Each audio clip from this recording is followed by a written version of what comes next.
Hello and welcome. This video is for people who dry their clothes indoors. I am going to talk about what happens when you dry clothes indoors and how can we reduce problems associated with drying clothes indoors. Some of us dry clothes indoors at certain times like during rainy season or winter time. I agree that not everyone dry clothes indoors. People may have other options to dry in a well-ventilated area or to use dryers. First, let us see what happens when we dry clothes indoors.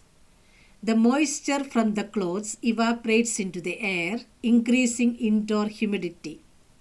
And high humidity can create a perfect environment for mold and mildew, especially in poorly ventilated rooms.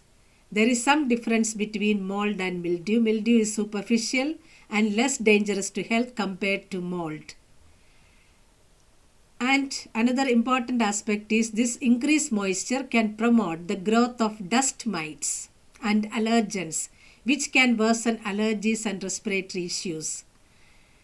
And as you all know that there could be musty smell. If drying takes too long or the room is not ventilated, clothes can develop a musty odor. And the important aspect is this can lead to potential health issues. Damp conditions may exacerbate respiratory conditions like asthma or other lung issues.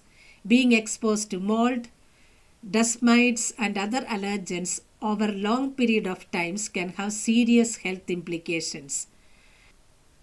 How to identify mold?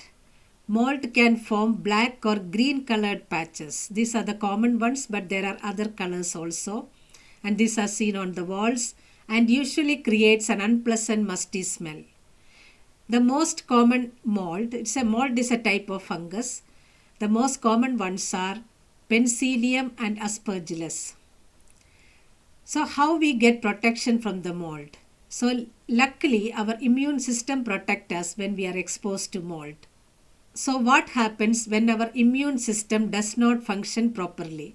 So when our immune system is weak and when we expose to mold, it can cause dangerous infection or it can make underlying health conditions such as asthma much worse.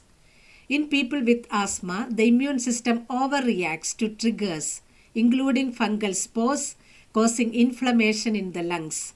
So people who have damaged or compromised immune system are at a higher risk of becoming seriously unwell from fungal infections. Molds like Aspergillus cause infections in patients with limited immune function or who have lung damage from diseases like asthma, cystic fibrosis, and chronic pulmonary disease associated with heavy smoking. Does people with healthy immune system need to worry? While a healthy immune system means that typical exposure to fungal spores is not likely to cause any health problems, but being exposed to a very large amount of fungal spores or a longer period can prove to be fatal even for people who don't have any underlying health issues. And age is also a risk factor. Elderly people are at a risk for developing issues related to exposure to fungal spores. The last point is what precautions we can take to reduce moisture and problems related to drying clothes indoors. So it's important to keep your home free of mold, mildew and dust mites. The best way to do is to ensure good ventilation. And we need to take measures to reduce damp such as using a dehumidifier to remove excess moisture. Dry clothes near an open window or in a well-ventilated space.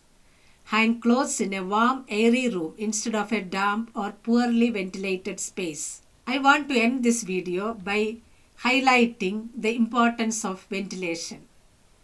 See, if you are drying clothes indoors, it's very important to keep the room well ventilated. Otherwise, it can lead to all these issues. Hope this video is useful. Please like, share and subscribe. Thank you.